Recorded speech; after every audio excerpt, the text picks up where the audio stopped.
This is the Lockpicking Lawyer, and what I have for you today is a huge tractor-trailer Kingpin lock made by Cargo Protectors, Inc. It's the model AM101. I got this from Bosnian Bill, so Bill, thank you very much for letting me play with this really interesting product. Now this massive lock weighs in north of 11 pounds, and it is designed to fit over the pin that connects the tractor with the trailer, also known as the Kingpin. The idea here is to stop tow-away theft of a trailer by preventing a truck from coupling with that trailer in the first place.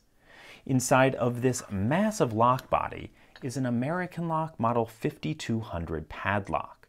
Once that padlock is open, let me do that right now, it allows this bolt to slide aside and the whole lock to be removed. Now normally this sliding bolt is retained by a large roll pin. However, prior to this video, I removed that roll pin so we can take this apart a little bit later.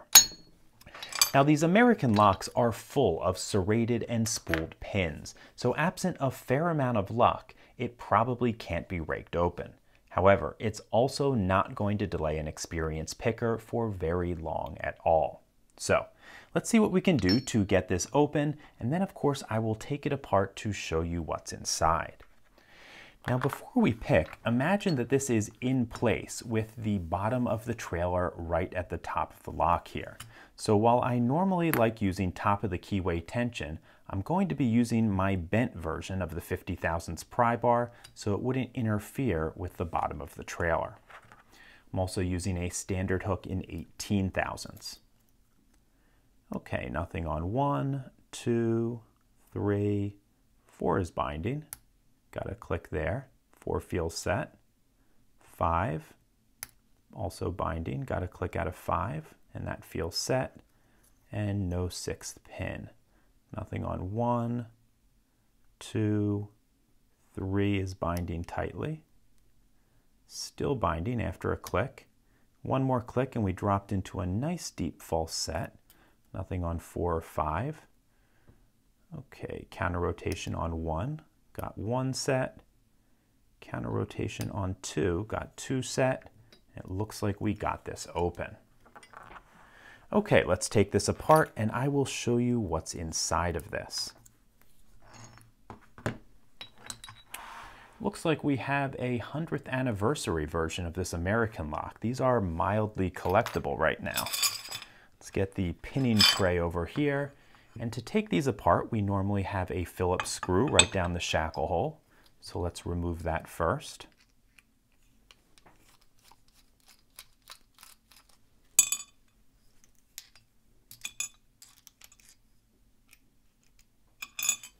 Let's remove that core and make sure we do have an anti-bypass wafer, and there is one in there. Okay, now we'll need to get this clip off the back.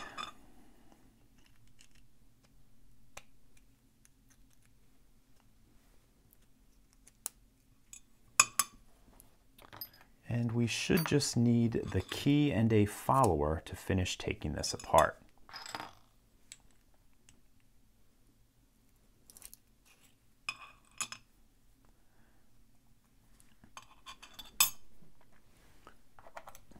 Okay, let's start taking these key pins that are sticking up out of there. Okay, here's number 1, 2,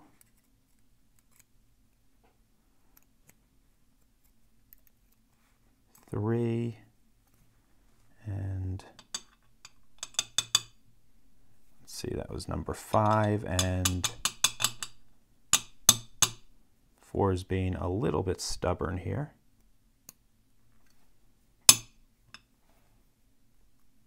There we go.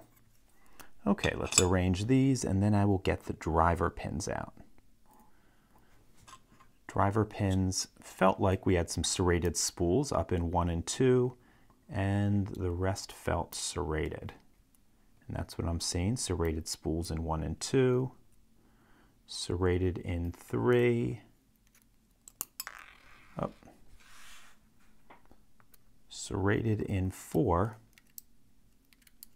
and serrated spool in number 5, though that spooling never really came into effect because that key pin is so long.